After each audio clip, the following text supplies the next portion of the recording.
Bienvenidos a Del Sector Campo, tierrita fértil para que germine la esperanza. Andrés, Silvio, bienvenido una vez más. Una vez más, tierrita fértil para la esperanza y para la política, Silvio. Hace una semana exactamente se cerraron las listas, ¿no?, para las PASO ahora en septiembre. Y lo que vamos a tratar de ver, Silvio, de dilucidar qué es lo que pasa con el campo. Cuando decimos qué pasa con el campo es si ocupó lugares, si no se aprovechó, porque viste que el gremialismo rural está teniendo más visibilidad últimamente a partir de el desencuentro, exactamente, ya previo al 9 de julio incluso, del desencuentro que hay entre campo y ciudad. Los dos casos más visibles son presidente, expresidente, no sé cómo decirlo, vamos a dejarlo en puntos suspensivos. El titular de Coninagro, nos referimos, Carlos Iannisotto, que alargó su propio movimiento en Mendoza, y el ministro de Agricultura de Córdoba, Sergio Busso, si no recuerdo mal. Sí. Son como los dos casos más emblemáticos. No están encabezando lista, pero es el campo en la política. Vamos a analizar hoy, este sábado, a ver hasta dónde llegó el campo a las elecciones, Silvio. Sí, más allá de los nombres, que son importantes siempre, porque los nombres traen una impronta que a veces después no se puede visibilizar en la gestión, pero vamos a ver cuál es la agenda política para con el sector agroindustrial que quedará marcada después de las elecciones, pensando que hoy el Ejecutivo tiene bajo la manga la posibilidad de ejecutar 3 puntos de aumento de retenciones para trigo y maíz, pero se sigue hablando dentro y fuera del sector sobre la posibilidad, se escucha a la política también expresarse respecto de que las retenciones actuales han quedado cortas en función de lo que pretende el Ejecutivo en cuanto a administrar los dólares que llegan desde afuera de parte del sector en vías de la exportación, ¿no? Sí, y esto, Silvio, que vos estás comentando, se linkea en cierta manera con lo que está pasando en el Paraná. Qué temita, ¿eh? Porque, a ver, venimos de 6 meses de liquidación récord de divisa, 16.600 millones de dólares se liquidaron, que es un 80% creo más en relación al mismo semestre del año pasado. Pero hay incertidumbre electoral, una brecha cambiaria que preocupa al sector y la bajante del Paraná. O sea, todo esto es como que son luces de alerta para lo que va a ser el ingreso de dólares. Y hablando de esto, obviamente las exportaciones de carne, ¿no?, que en junio se derrumbaron un 45% con respecto a la comparación de mayo. Y lo más afectado fue el negocio con China, que venía siendo, no sé ahora, el principal cliente que tiene la carne vacuna en el mundo. Se quedaba China con el 75% de lo que Argentina le vendía al mundo y penalizó junio con 25.000 toneladas menos de lo que se había exportado el mes pasado. Claro, y también hubo unas caídas en Unión Europea, no sé Israel bien cómo quedó, son algunos ganaron para ir y otros siguiendo, perdieron, pero fundamentalmente lo que perdió fue lo que supuestamente no consumimos acá, que es la vaca de conserva y la manufactura que tienen destino del gigante asiático, ¿no? Así que bueno, Silvio, arrancamos en esto que hemos dado de llamar del sector campo, entonces. Y empezamos con los títulos que nos trae, como de costumbre, Malena de los Ríos. Buen mediodía para todos y como siempre vamos a ver los principales títulos que tenés que saber acerca del sector agroindustrial. Y vamos a ver en pantalla el primer título que tiene que ver con un anticipo, porque anticipan una muy buena campaña triguera. Esto es de acuerdo a lo que comenta el Ministerio de Agricultura, que también estimó que esta campaña va a tener una cobertura de 8,25 millones de hectáreas. Esta cifra representa un récord histórico.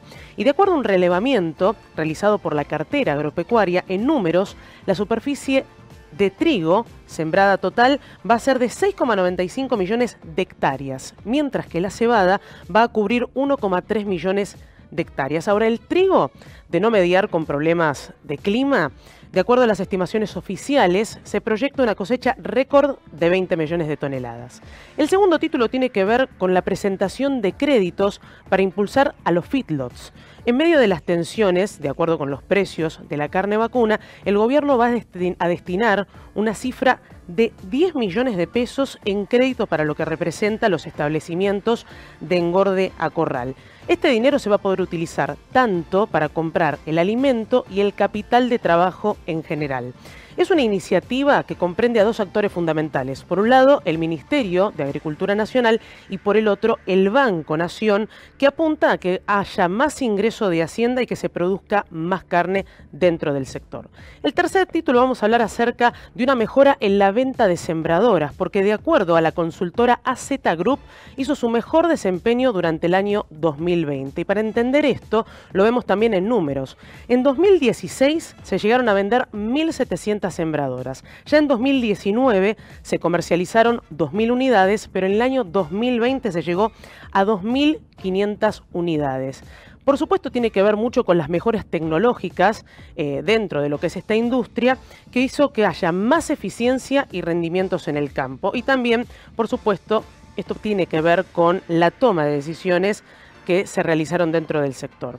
El último título tiene que ver con los tambos, porque hubo una mejora de la rentabilidad. Esto es de acuerdo a lo que informa el Observatorio de la Cadena Láctea, que estimó con el precio por litro de leche durante el mes de junio, que fue de 31 pesos con 32 centavos, el cálculo de la rentabilidad llegó a 1,84%. También hay que tener en cuenta cuánto vale el costo. Durante el mes de junio llegó a, por litro, 30 pesos con 25 centavos. De esta manera, los establecimientos lecheros ya acumularon 3 meses consecutivos con buenos resultados. Y recordemos que un semestre que estuvo bastante en rojo y que perjudicó al sector. Así que buenas noticias, y con esto finalizamos los principales títulos del sector agroindustrial.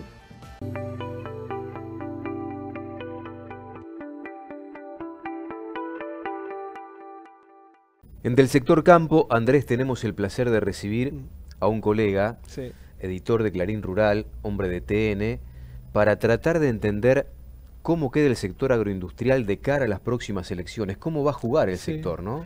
A ver, más que nada, si el sector agropecuario es como decíamos hoy al principio, se subió en cierta manera a este protagonismo que está teniendo este año, ¿no? En base a los desencuentros que está habiendo con el gobierno, y ver si esto se ha plasmado en algún proyecto político, ¿no? Si se empieza a plasmar en algún proyecto político o en presencia en las listas, ¿no, Mauricio?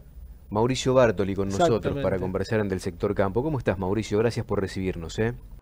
Un gustazo, Silvio, Andrés, de estar con ustedes. Vamos a ver si entre los tres podemos entender un poco esta madeja.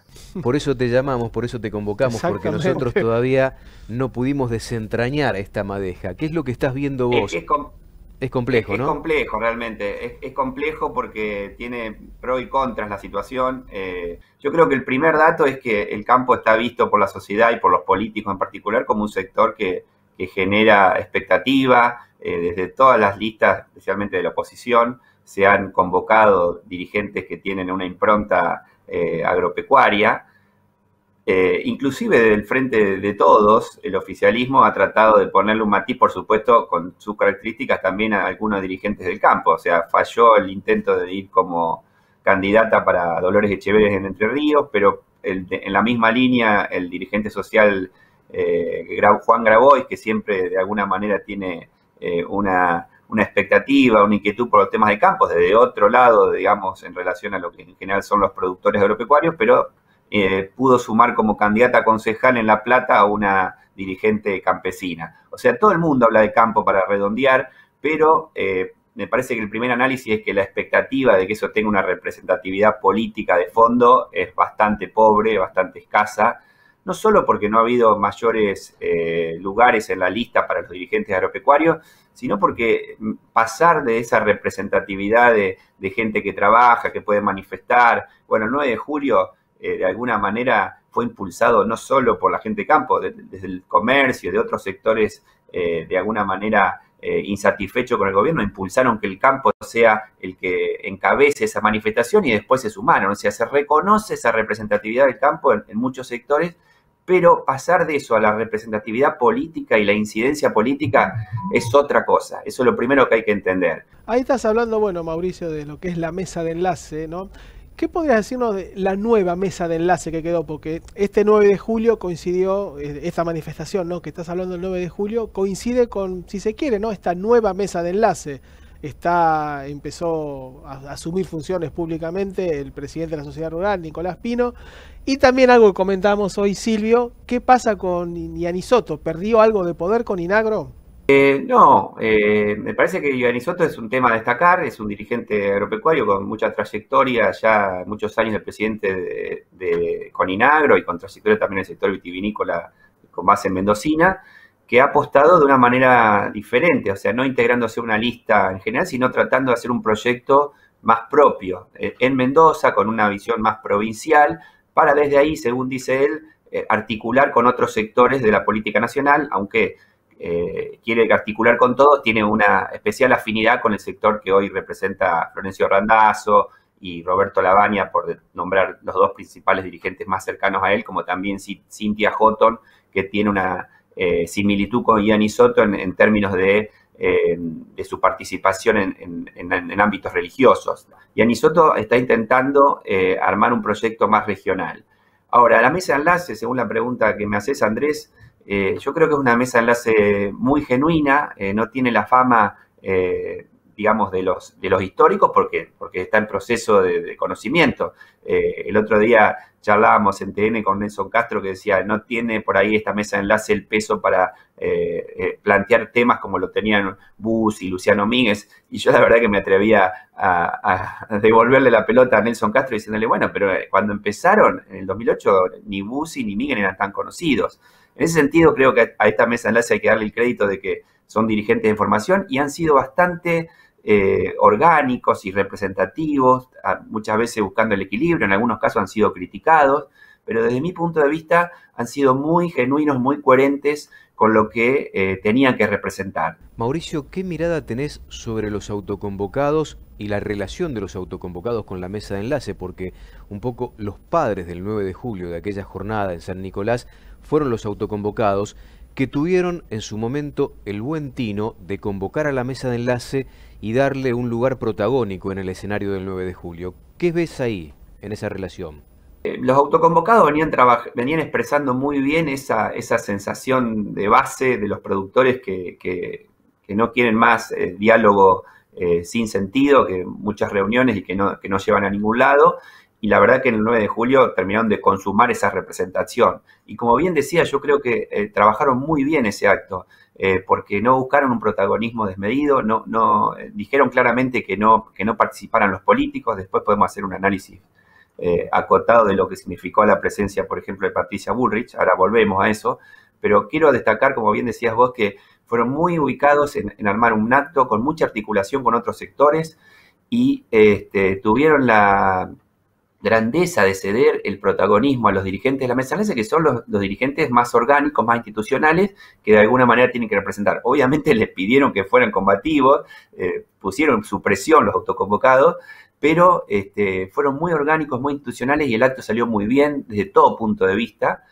Con esta aclaración que me permito marcar de que Patricia Bullrich, una dirigente que supuestamente fue a ayudar a eso, creo que no contribuyó para nada subiéndose a un caballo y copando las cámaras de televisión, porque lo que se llevó a los hogares argentinos de esa marcha fue una dirigente del PRO subida a un caballo y riéndose, cuando en realidad era una protesta donde había que plantear el malestar de muchos sectores agropecuarios por las políticas del gobierno. Creo que lo de Patricia Bullrich fue muy desafortunado para lo que llegó por televisión a muchos hogares argentinos. Pero en términos de lo que significó el acto, en términos políticos, creo que fue muy valioso y creo que el gobierno, si bien se valió de la crítica fácil a Patricia Bullrich, tomó nota de que hay un muy importante sector de productores del interior que está muy insatisfecho con las políticas oficiales.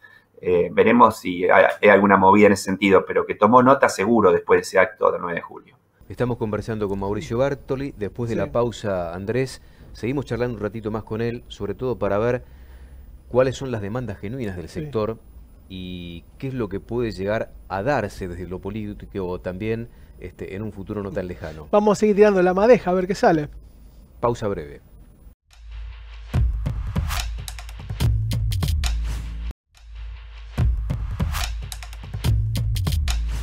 Entre el sector campo seguimos conversando con Mauricio Bartoli, Andrés. Sí, yo te estaba escuchando, Mauricio, y estabas hablando justamente en el bloque anterior de que el gobierno tomó nota, ¿no? Bueno, de lo que pasó el 9 de julio, de estas manifestaciones que está viendo ahora entre nuevos dos actores, se podría decir si se quiere, porque además de la mesa de enlace, justamente como marcaba, los autoconvocados también están empezando a tener su peso específico. ¿Cómo ves que el gobierno va a encarar este segundo semestre en materia de políticas agropecuarias y en la relación con la mesa de enlace? Porque el gobierno nacional, como no Silvio, como venimos diciendo ya en el programa, tiene muchos frentes abiertos con el campo, biocombustibles, carnes, por ejemplo. Si sigue sin definiciones el tema de la carne, ¿ves que puede haber una reacción del gremialismo?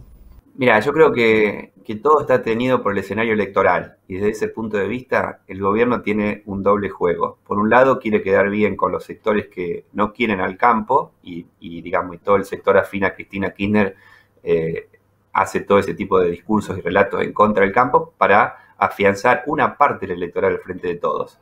Pero el Frente de Todos, como fue la jugada táctica de Cristina de poner a Alberto Fernández, busca captar a otros públicos que no son adversarios, enemigos del campo. Entonces, a la par de muchos discursos en contra del campo para captar una parte del electorado que necesitan para las elecciones de noviembre, también están buscando que no se incendie todo y que no haya que el campo no tenga una reacción como fue en el 2008, donde terminó juntando la adhesión de montones de sectores de clase media y otros sectores sociales. Entonces, otra parte del gobierno, más allá de esas críticas para la tribuna anticampo, estará buscando de que algunos sectores agropecuarios, por lo menos que la sociedad en general, no crea que el gobierno está destruyendo el campo, porque la sociedad reconoce que es una fuente de trabajo, de riqueza, de dinamismo económico. Entonces va a haber cosas como estas que vimos, por ejemplo, ayer con el Banco Nación ofreciendo créditos a los fildos, a la producción ganadera. Va a seguir tratando de que la sangre no llegue al río, por eso el presidente Fernández genera una reunión y se junta con la mesa de enlace y le dice: yo no quiero estar en contra de ustedes, quiero ir abriendo el cepo de a poquito. Pero la verdad es que yo creo que todo está tenido por la táctica electoral. Es muy difícil que el gobierno pegue un giro, y teniendo en cuenta el poder de fondo que tiene Cristina Kirchner, es muy difícil que se generen políticas realmente para a favor de las exportaciones, a favor de la producción agropecuaria, porque en realidad del otro lado está el deseo de que toda la producción agropecuaria llegue a los consumidores de la forma más barata posible. Lo que estamos viendo también es que, vos lo explicás muy bien, Mauricio, hay choque de ideas dentro del oficialismo, dentro del gobierno, y que ese choque de ideas queda muy evidente, y hay cierto ninguneo, por lo menos lo hubo durante buena parte del proceso de desgaste del cierre de las exportaciones de carne para con la mesa de enlace. Y ha aparecido con este gobierno la figura del Consejo Agroindustrial. ¿Cómo ves al Consejo Agroindustrial como una suerte de puente comunicacional para tratar de zanjar diferencias y encontrar algún tipo de política que pueda llegar a beneficiar al sector en algún momento? El Consejo Agroindustrial ha sido una muy buena iniciativa. Si uno trata de mirar el medio vaso lleno, pensá que hasta hace un año no había interlocución posible con el gobierno. Me parece que se pudieron tirar muchos temas sobre la mesa, se ha trabajado en muchos aspectos con el gobierno, pero la verdad es que también hay que reconocer que por ahora el gobierno sigue teniendo la sartén por el mango y no ha aflojado del todo esa posibilidad de generar políticas de Estado estables, sustentables a largo plazo. O sea, habilitó la posibilidad de tener un proyecto de ley, se sigue trabajando en mesas técnicas para ir dando avances, pero todo está tenido con que el gobierno va de a poco. O sea, no termina de abrir el grifo para hacer realmente un proyecto de desarrollo de fondo. Todos los dirigentes del Consejo Industrial que están en las charlas con el gobierno valoran ese tipo de diálogo, ese tipo de intentos de consenso. Pero la verdad es que todavía eso tiene mucho sabor a poco. O sea, está muy bien que se transite ese camino, pero habría que ver que realmente tenga caminos conducentes, efectivos. Y el mismo Consejo Industrial hace un par de meses planteó que si bien todas las iniciativas son auspiciosas, era hora de empezar a concretarlas. Estabas hablando de que está todo tenido por las elecciones, falta septiembre todavía, falta noviembre. Año electoral, hubo poca actividad legislativa, salvo en temas puntuales, ¿no? Como estaba diciendo recién, por ejemplo, el tema de biocombustibles. Ya con las elecciones definidas y para 2022, ¿ves que pueda llegar a haber una agenda legislativa un poquito más favorable o más volcada para el campo? Dependerá del resultado, podemos recuperar la experiencia de lo que fue las elecciones de 2009, después del conflicto de la 125 en 2008. El gobierno, con Néstor Kirchner todavía vivo, trató de tener una apertura a pesar de las restricciones de Guillermo Moreno. Siempre el kirchnerismo ha jugado de esa manera. Restricciones en políticas efectivas, administrativas, o sea, en este momento cobra muchas retenciones, que es lo que le importa, y trata de tender algún puente para que no se incendie el rancho, digamos, en el campo. Entonces, en ese momento generó un plan, ustedes se acuerdan, con Julián Domínguez como primer ministro de Agricultura en la época de Cristina Kirchner presidenta, y es probable que si, como en ese caso, el gobierno tiene una derrota, como pasó en el 2009, trate de abrir algún tipo de canal de diálogo para que la sangre no llegue al río. Eso es en caso de que pierdan. En caso de que ganen, habrá que ver qué tipo de propuestas pueden generar, porque lo que sí está claro que en el gobierno todos entienden que el campo o la agroindustria en Argentina es el único sector que puede ser un factor de desarrollo. Mauricio, gracias por compartir este momento con nosotros aquí en Del Sector Campo. Un abrazo a la distancia. Bueno, un gustazo. Un abrazo para ustedes dos también. Mauricio Bartoli, en Del Sector Campo.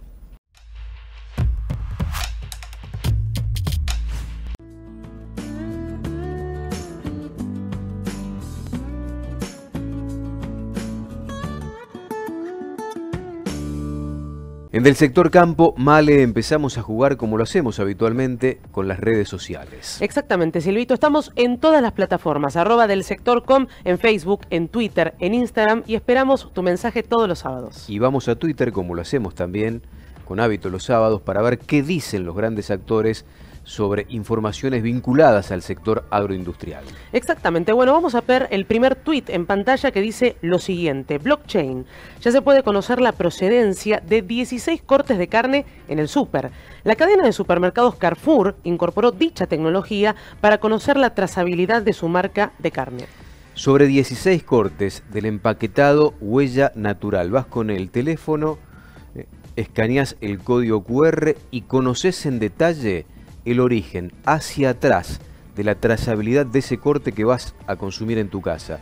¿De qué manera? Bueno, te van a decir quién lo produjo, sobre qué campos lo produjo, cómo fue desarrollándose productivamente ese corte en base justamente a una información que requieren muchos consumidores en los países más desarrollados, haciendo punta en algo que Argentina se debe y debe desarrollar mucho más, pero que lo empiece a hacer. Es una muy buena noticia.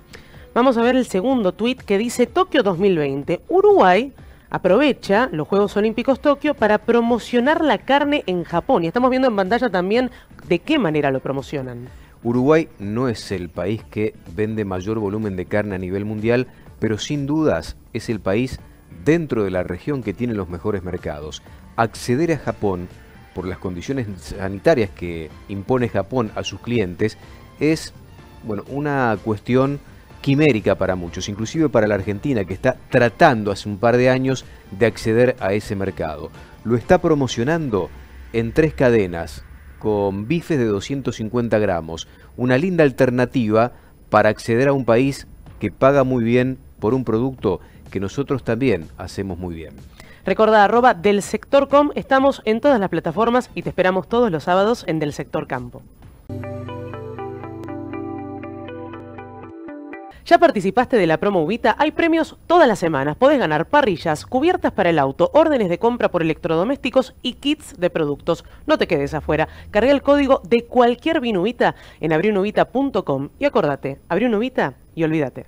Si el autito la quedó, abrí un Ubita y olvídate. Si el feriado no alcanzó, abrí un Ubita y olvídate. Aunque el día sea nublado o el asado esté quemado, no me importa, festejamos con Ubita, hoy ganamos. Carga el código del envase en abriunubita.com, participa de la promo y olvídate. Y a continuación en Del Sector Campo, la columna semanal que todos esperamos, con nuestro especialista Julio Butet, que nos habla acerca de la situación de la carne en el mercado de Liniers, el precio, todo lo que está pasando, lo vemos con él.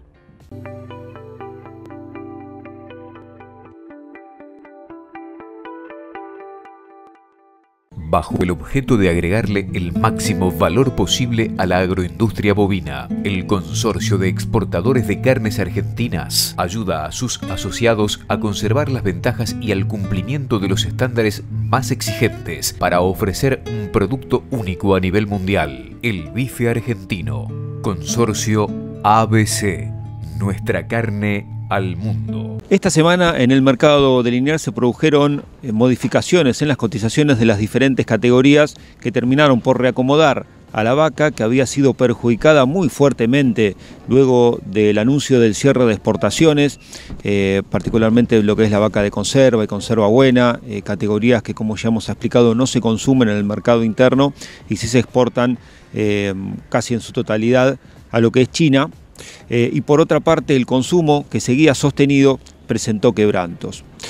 Hay una gran paradoja dentro de este movimiento de cotizaciones, que es que, claro, uno puede suponer que por haber cerrado las exportaciones, ahora sí el consumo bajó y perdió para los máximos corrientes, para los valores de los mejores lotes de Hacienda, tanto en machos como en hembras, casi un 10%, comparados los precios de estos últimos días con los que tenía el consumo previo al cierre de exportaciones. Pero la realidad es que lo que está golpeando al consumo en este mercado es la falta de poder adquisitivo de los consumidores. La caída de precios en este mercado, que por ahora no se ve reflejada en los mostradores, tiene que ver con que los matarifes y operadores en este recinto están teniendo muchas dificultades para colocar carne en los diferentes mostradores y supermercados y cobrarla. Y eso se ve reflejado en las cotizaciones, como les decía, de la hacienda en pie en el mercado de Liniers. ¿Puede bajar la carne en las próximas semanas? Los matarifes ya han trasladado algunos quebrantos de los vistos en este mercado a las medias reses que distribuyen en buena parte de capital, sobre todo en el conurbano bonaerense y lo que es hasta el tercer cordón. Pero es difícil que el carnicero pueda bajar a pesar de vender un poco menos. Más allá de alguna oferta que pueda sacar algún establecimiento en particular, con la inflación que tuvo en los últimos meses el carnicero necesita sostener esos valores para pagar sus cuentas. Es una realidad muy complicada, la vaca está volviendo a tomar valor otra vez por los anuncios de que se podría volver libremente al mercado chino, y ahí entonces está la industria frigorífica que produce ese tipo de carne, estoqueándose y preparándose para ese momento. Por supuesto, todavía con muchas complicaciones en lo que es el manejo de las plantas, que están trabajando un 50%, y por otro lado el consumo, que por esta dificultad de los consumidores se retrotrajo y ha presentado quebrantos nuevamente en el mercado de Liniers. ¿Tiene que ver la baja del consumo con el cierre de exportaciones? No, pero es un efecto que el gobierno buscaba y trata de asociar a este cierre de exportaciones. Los mercados son distintos, el mercado exportador necesita abrirse y el mercado interno necesita una mejora en el poder adquisitivo de los consumidores.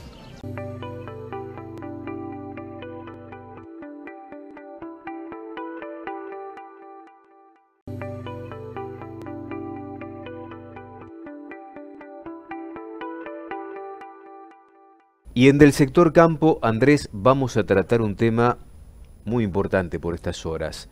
Junto a Carlos Ramonel, que es geólogo, profesor de la Universidad Nacional del Litoral, que tiene que ver con la bajante histórica, dicen, del río Paraná, que ya lo venimos viendo desde el año pasado. Claro, y es un tema, Silvio, que se viene enfocando más desde el agronegocio, desde la pérdida que significa, y por ahí no se ha abordado tanto las causas y sobre todo el impacto que tiene en el ecosistema, ¿no? La pregunta, Carlos, en principio es, ¿hay antecedentes históricos sobre una bajante como la que estamos viendo sobre el cauce del Paraná en estos días? Sí, tenemos antecedentes. Justamente a mediados del siglo pasado, las décadas del 30 al 70 fueron caracterizadas por niveles medios asociados justamente a caudales medios bajos del río, particularmente las décadas del 40 y el 50, y en ese contexto, en el año 1944, ocurrió la bajante más severa, de la cual se tienen datos históricos que en la mayoría de los casos para gran cantidad de puertos y localidades ribereñas asciende a unos 120 años atrás, excepto Rosario, que tiene registros un poco más antiguos. Te comentaba que en 1944 se dio la bajante más extrema, en la cual los niveles medios del río, los niveles generales, disculpa, del río en las distintas escalas, estuvieron 1 metro por debajo de lo que se registra hoy, en términos generales. ¿Y esto, cuál es el origen, Carlos, de esto? ¿Y hasta dónde llega? Porque se escucha también que esta situación, además de impactar en nuestro país, impacta también en Brasil. Bueno, justamente hay 2 medidas considerables en cuanto al río Paraná que hay que tener en cuenta. Una de ellas es la extensión de su cuenca hidrográfica. La cuenca fluvial del río Paraná es enorme, son 2.600.000 kilómetros cuadrados. Eso equivale prácticamente a la superficie de Argentina continental. Sin embargo, la mayor parte del agua que recorre el tramo argentino proviene de la mitad norte y noreste de la cuenca en territorio brasilero. Dado que es una cuenca de alimentación fluvial, la bajante está provocada por el déficit de lluvias que se viene registrando desde la primavera y verano del año 2019, que impactaron en el 2020, y obviamente la primavera del 2020 que impacta este año, donde gran parte del flujo que estamos teniendo hoy día es proporcionado por la alimentación subterránea, dado el déficit de lluvias. Es lo que ocurre normalmente en un sistema fluvial, lo que se conoce en hidrología como el flujo base. De ahí devienen toda una serie de problemas que tienen que ver con la segunda medida, que es la dimensión que tiene el río Paraná realmente en Argentina, donde el área de islas recorridas por el cauce principal y su vasta red de cauces secundarios es vastísima, equivale prácticamente a una mitad de la provincia de San Luis, para que ustedes tengan una idea de lo que es el área insular, con un ancho medio de 30 kilómetros, y es justamente este flujo base de alimentación subterránea con recargas locales que hace que partes de los cauces secundarios al cauce principal estén experimentando fenómenos de salinización, ¿no? Carlos, también se dice, por ahí he escuchado yo, no sé qué sustento científico tiene, que esto también se debe a que Brasil está manejando sus compuertas en diferentes represas, lo cual impide que llegue lo que debería llegar naturalmente, aguas arriba. ¿Esto se está dando también? No, no tenemos registros de que eso se está dando. En primer lugar, algún par de datos. En este momento, con la situación de la bajante tan agravada, las presas dispuestas desde Yacyretá hacia aguas arriba tienen capacidad de regular los caudales aguas abajo del río, cosa que ordinariamente no lo hacen. Y no lo hacen por razones. Primero, que la mayoría de las presas son para generación de energía hidroeléctrica y por lo tanto necesitan turbinar para comercializar justamente la energía. Y la segunda razón es por el tamaño de agua que posee el propio río, que normalmente no se puede manejar sencillamente. Por ejemplo, inundaciones en el Paraná, las presas son imposibles de manejarlas o regularlas, justamente porque es el 10º río más grande del mundo en caudal, ¿no? Carlos Ramonel, charlando de un tema muy sensible. Habrá que ver cuándo empezarán las lluvias, ¿no? Claro, y ¿Quién también hay que convocar a un climatólogo tratando de entender para cuándo lleguen las lluvias y empiece a modificar, sobre todo en Brasil, ¿no? A modificar toda esta dificultad que está atravesando el cauce completo del Paraná. Claro, que es un tema, como decimos al principio de la nota, además del daño, ¿no?, que genera la biología del lugar al ecosistema, también es un tema que a los exportadores a la hora de hacer números los está empezando a poner nerviosos. Hablamos exportadores de granos, obviamente de todo el complejo agroexportador que está ahí justamente a la vera de ese río. Tanto, Andrés, que empezó a haber una dinámica comercial distinta que empieza a derivar parte de lo que sale habitualmente del Gran Rosario hacia los puertos de aguas profundas, ¿no? Exactamente.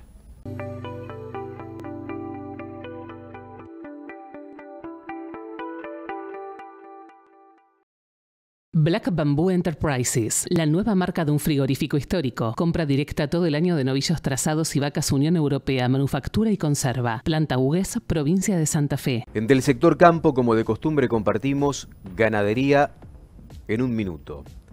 Interesante lo que se produjo en estos últimos días. Apareció, por lo menos, el primer capítulo del Plan Ganadero Nacional. ¿De qué trata este primer capítulo, módico, por cierto?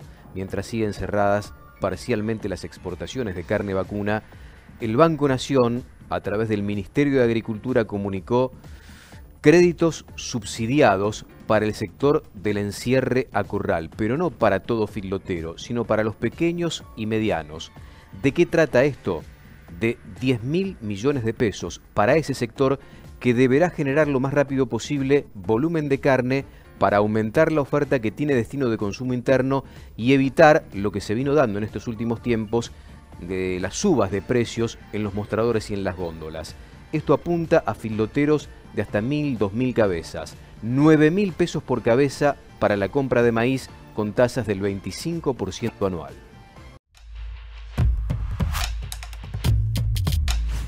En Del Sector Campo, Andrés, vamos a recibir a un amigo, a Pablo Adriani. ¿Cómo andás, Pablo? ¿Qué tal? Muy buenos días a todos. Un gusto estar acá con vos, Silvio, con Andrés. Un saludo a Alfredo, que nos debe estar viendo en algún lado de la provincia de Buenos Aires. Liquidación de soja en la Argentina, pensando en los dólares que se necesitan en el país, tan necesarios, imprescindibles por estos tiempos. Y en un segundo semestre, Silvio, que tiene como varios, como comentamos hoy, ¿no? Varios semáforos en amarillo.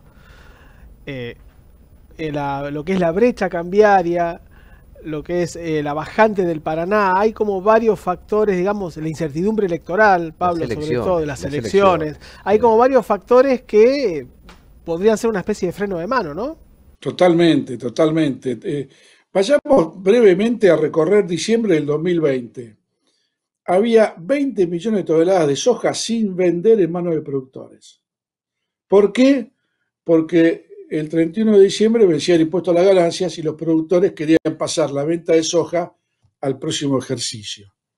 La conclusión, enero, febrero, marzo y arrastre, abril, mayo, junio, liquidación de divisas récord para un trimestre, primer trimestre, cuatrimestre del año, que descolocó a todos los economistas que decían hay que esperar en mayo para que entre la soja. Y nosotros decíamos con Andrés, no, vas a ver que en el verano te van a tapar de dólares. Y fue lo que pasó. Bueno, algo parecido puede pasar este año. Con el condimento de que no es el impuesto a las ganancias la tranquera, sino que es, como decía Andrés, las elecciones. Las elecciones del 12 de septiembre, la paso, y creo que el 14 de noviembre las legislativas. Volviendo a lo que decía Andrés, justamente acá podemos ver un cuadro en donde se puede ver muy bien cuánto se liquidó entre enero y junio y los proyectados para julio, agosto, septiembre, octubre, noviembre y diciembre de este año. Ahí podemos ver un pico de 3.545 millones de dólares en mayo, 3.358 millones de dólares en junio, que es récord histórico. El tema es que entre los 5 primeros meses, 3 por 3, 9, 11, 12, 14, 16.500 millones de dólares, récord histórico. Ahora bien, entramos en julio, agosto, la previa a las PASO, y ya hay una fuerte caída de la liquidación de divisas. Baja 2.400 millones en julio, 1.500 millones en agosto, y agarrate, Andrés, 500 millones en septiembre, 300 millones en octubre. Una miseria. Ahora vamos a tener que salir a pasar la gorra en este contexto. La pregunta es, ¿no estaremos, o el productor no estará desaprovechando precios que están volátiles, pero que son extraordinarios viendo los promedios de precios de los últimos años? Sí, lo que pasa es que el productor, esto que no nos escuche la AFIP, está un poco dulce, ¿viste? Porque está un poco dulce. Vendió soja 3.50, 3.40, 3.55 contra 230 el año pasado, $100 arriba. Y esta semana la soja tocó 335. O sea que no está tan lejos el precio máximo que tocó la soja este año del precio actual, con el condimento que el balance de oferta y demanda de soja en Estados Unidos está muy ajustado. Entonces yo creo que el productor, creo que lo que va a hacer el productor, va a ver primero resultados de las PASO. En función de eso, reacciones, si hay alguna reacción del gobierno, no creo que el gobierno reaccione previo a las legislativas. Pero el productor tiene en mente que después de las legislativas o suben de retenciones o suben el tipo de cambio o las dos juntas. O sea, algo el gobierno va a tener que hacer para darle una señal al productor para que liquide todo lo que no va a vender en el trimestre agosto, septiembre, octubre, noviembre. Pablo, también hay otro factor, es que vos estabas mencionando, los productores están dulces, vendieron bien, o sea, el tema es que ya están calzados financieramente como para afrontar los gastos que tienen de cara a la siembra gruesa y entonces quizás se guarden un poco esa soja, la defiendan, como dijo ahí alguien el otro día, van a defender la soja y a cuidar un poco ese grano e ir vendiendo de acuerdo a la necesidad que tenga, que es algo que también se suma a lo que veníamos hablando, a la incertidumbre electoral, a la brecha cambiaria y la bajante del Paraná. Exacto, exacto. Ese es un buen punto y no lo descarto. Y tampoco descartemos que el productor quiera de vuelta esperar al 31 de diciembre para no vender y aplicar ganancias el año que viene. Ahora, un tema no menor que está todavía tras bambalinas y que nadie lo está viendo, es un elefante bastante grande, es la liquidación de divisas de trigo de noviembre-diciembre. Ojo, el trigo este año, con 23 millones de toneladas de producción y 16 millones de toneladas de saldo exportable, va a liquidar históricamente lo más alto en la historia, el trigo, 4.000 millones de dólares. Y eso puede entrar y ser un poco de salvavidas, que no está incluido en este cuadro que pasamos hace un ratito, puede impactar en el ingreso de divisas de noviembre-diciembre. Dato a tener en cuenta, ¿eh? Un salvavidas inesperado entonces para fin de año. Y una fina sí que va a tener, es cierto, 20 millones de toneladas va a tener de piso esta siempre fina. Y cuando acompañe el tiempo, ¿no? Sí, yo voy a ser público. El único loco que dice 23 millones de toneladas de producción de trigo soy yo, ¿eh? Que quede grabado este programa, por favor. Sí. Te bancamos. Guardá este tuit. Dejamos el registro y lo pasamos a fin de año. Dale. Abrazo grande, Pablo. Un abrazo a todos, a Andrés y a vos, Silvio, y a Alfredo, que nos debe estar viendo en alguna parte de Argentina. Seguramente. Bueno. Pablo Adriani, del sector campo.